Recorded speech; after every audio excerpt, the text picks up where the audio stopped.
Money on my mind, looking for a dime. James Locke in the house, gonna help you shine.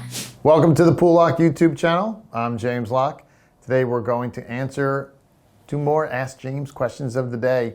This question's from Jerry. He says, I know you mentioned in the past that bond funds are problematic, but you mentioned that they can also lower your risk, so I'm a little bit confused. All right, Jerry, I'm glad you asked. The difference between bonds and bond funds, it's nuanced because it's an important distinction that I don't think I can repeat enough, especially for those nearing or in retirement. Let's break it down. When you buy an individual bond, you have a couple of key guarantees.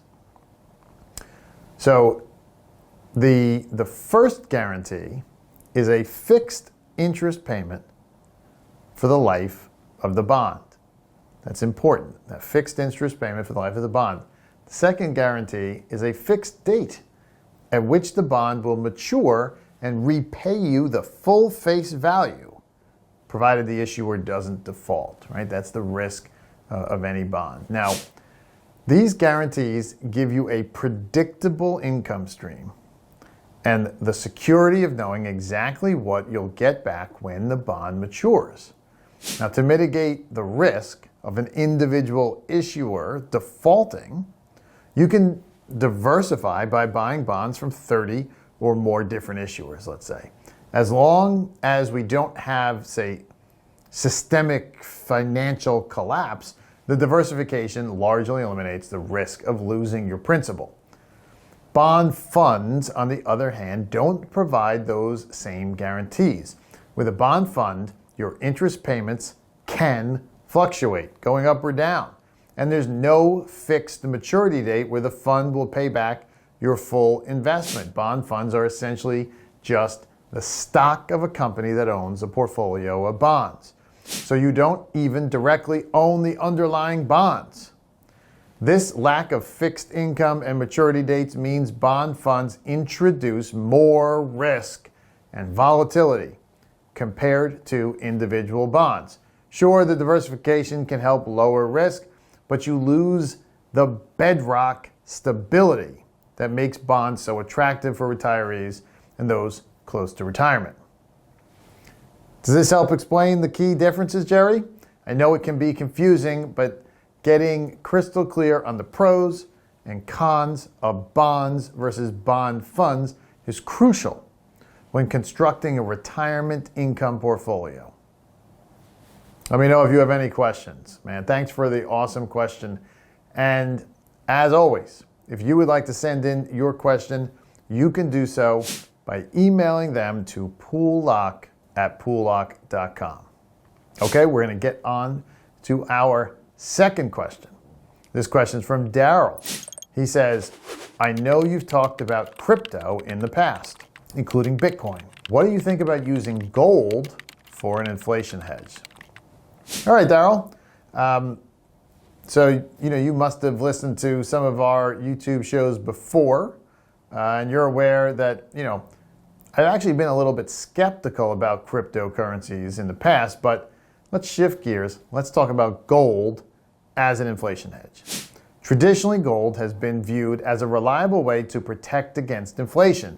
The thing is that gold, being a finite and scarce commodity, retains its value, even as fiat currencies, paper currencies, lose purchasing power during inflationary periods. And historically, that has often been the case. However, I'm a little more skeptical about gold's ability to function as an effective inflation hedge in today's economy. For one, gold's industrial use has declined significantly over the years. Whereas it used to have many practical applications, gold is now used primarily for jewelry and as an investment asset. This reduces its intrinsic value as a commodity that people need to purchase. Additionally, the global monetary system has evolved considerably since the days when currencies were tied to the gold standard. Nowadays, most major economies have freely floating, fiat-based currencies that are not backed by gold reserves. This means central banks can essentially print money at will, which is a primary driver of inflation. Gold scarcity doesn't hold the same weight when there are no constraints on a government's ability to expand the money supply. So while gold may still have some role to play in a diversified portfolio, I'm not convinced it's the optimal inflation hedge that it once was. There are other commodities like energy, agriculture products, industrial metals that may be better positioned to rise in tandem with the rising prices across the broader economy. These are, like macroeconomic issues, and we'll be sure to discuss and explore some other potential inflation-fighting assets that could be worth considering for your retirement portfolio in future Ask James segments. Remember, the goal is to construct a well-rounded income stream that can weather any inflationary storm. Thanks for the great questions today.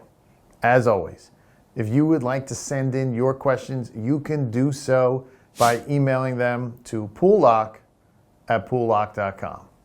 And if you like what you heard, go ahead, like and subscribe to our channel.